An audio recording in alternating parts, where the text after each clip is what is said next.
Up, New York fans happy about their football teams last night. As for the basketball team, not so much. Knicks on the road to face the Hawks in Game 3. Remember what happened. That guy stole Game 2 at the Garden. Halfway through, Dyson Daniels missing. The putback jam. Okongwu's right there. They're up by 14, Alan Hahn. Yeah, their athleticism was off the charts. Their energy as well early in this game off the charts. And this guy, McCollum, a renaissance. Not afraid to take that step back three. They're up by 17. Jalen Brunson to Miles McBride. The triple here. Here comes the comeback. They're within 4. 4 minutes to go. 5-point game. Karl Anthony Towns driving. And then Jalen Johnson, access denied. Anunoby has it. Steps back. Corner 3. Shot clock expires. Yes. Knicks within 2. 1:47 to go. Anunoby to McBride. McBride got it. We're tied at 105. 68 seconds left. And it's Jalen Brunson. The finish right here. You hear the whistle and 1. Knicks up by 3 after the free throw and feeling good. Are they going to steal one on the road? Here comes Johnson. Blocked by Towns. He gets it back. Hawks down 1 now. Same score. And here comes Brunson trying to create separation. Tough shot here, Alan. This is after the shot clock, late in the shot clock. He's got nothing else. His footwork's not working. That's excellent defense from the Hawks. And that's an air ball from the captain. Okay, 1-point game now. Hawks are down. McCollum driving. He wants the matchup.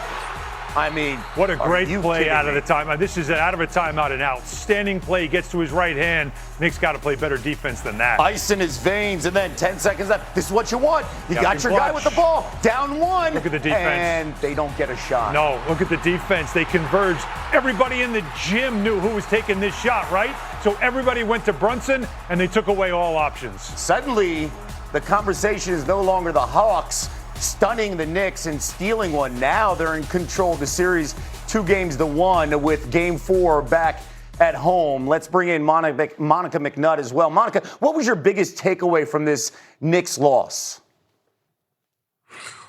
Good morning, Nagandi and Han. I thought that the Knicks have struggled to create quality shots. Outside of Deuce McBride and OG Anunoby, who shot some gutsy threes, overall as a team, they have not shot the three ball, and therefore they've not been able to create space in terms of dribble penetration and to allow sprays. It seems like it's a lot of iso ball because, Han, I heard you mention this, the athleticism and the energy, the Hawks have been content to guard one-on-one, and it has posed some problems in the last 2 games. I'll tell you what, I have been saying this on this show as the playoffs began. There is a Dragon Slayer at the bottom of the East bracket. The Hawks might be the Dragon Slayer. They are looking at this series now as they stole a Game 2, and then they avoided a collapse in Game 3, but they've got control of this series. And Quinn Snyder and CJ McCollum are dominating this series because Snyder's been outstanding with his play calling, and McCollum has made all the big shots. This is the vet on a team that doesn't have a ton of playoff experience, and he has certainly led the way. But for the Knicks, execution, a major problem. Mike Brown is trying to find combinations that'll work.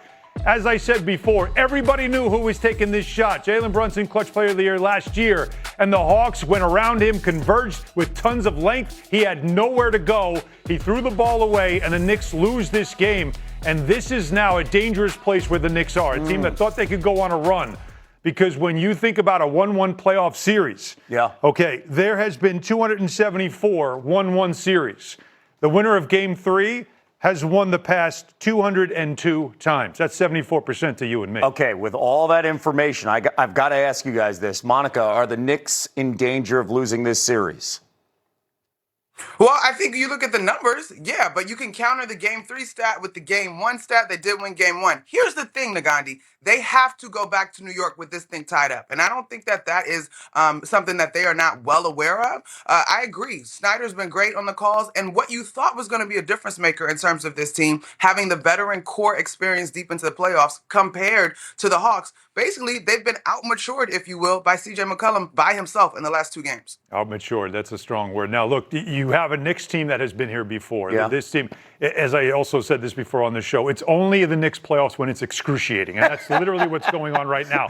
But they are a team that fights. They are a team that comes back all the time. They are hard to kill. All right, you talk about a series that's excruciating. Well, it's enjoyable if you're not a Nuggets fan or a Timberwolves fan because you get to enjoy the entire process. Ant-Man and Company series tied at 1, hosting the Nuggets. This series. And then the triple right here. I've said it all week long. It's the spiciest first-round matchup. Yep. Minnesota up by 19 later in the second here. The lead's at 20.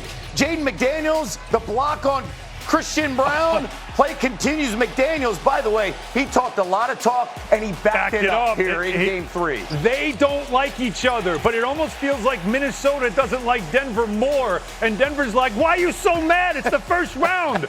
But there's a lot of hate between these two teams. All right, the lead's at 21 here, and Rudy Gobert.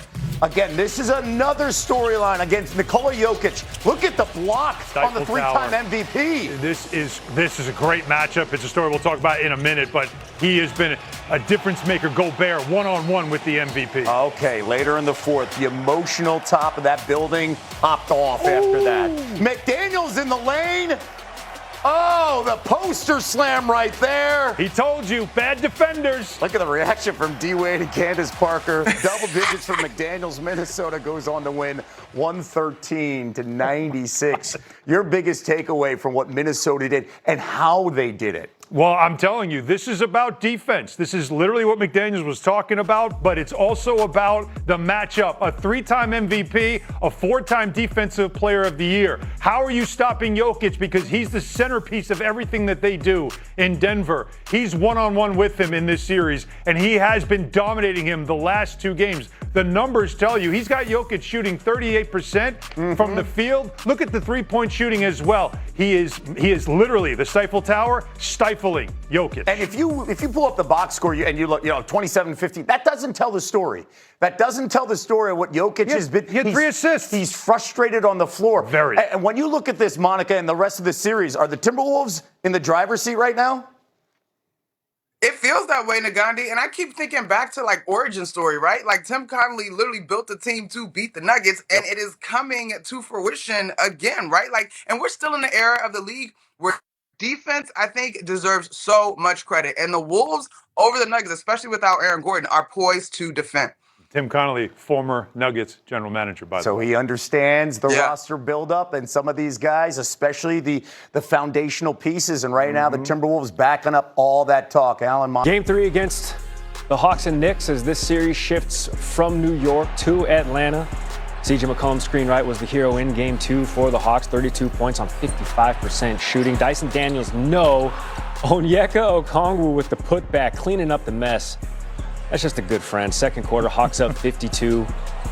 CJ putting the Hawks up 17. Part of that trade to send Trae Young to Washington in exchange for the 34-year-old McCollum.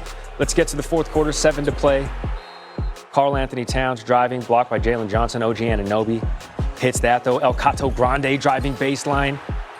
This time, Johnson with the block. Anunoby, though, with the triple. Anunoby had himself a game, 29 points, tying a playoff career high. This time now kicking it to McBride, 15 points, all off of threes. Knicks legends in attendance, all tied 105. Then it's Jalen Brunson, the hoop, the harm. Knicks actually go up 3 after the made free throw. Next Hawks possession. You saw Jalen Brunson. What about Jalen Johnson? Denied at the rim by Karl Anthony Towns, though he gets the putback. 24 points, 10 boards, 8 assists for JJ. Hawks down 1. 24 seconds left. Jalen Brunson, ISO ball. Jalen v. Jalen, air ball. 3 turnovers for Brunson. Not his strongest finish to a game. 0 for 5 from 3 as well. McCollum rolling, 15 seconds to go. Hawks down 1.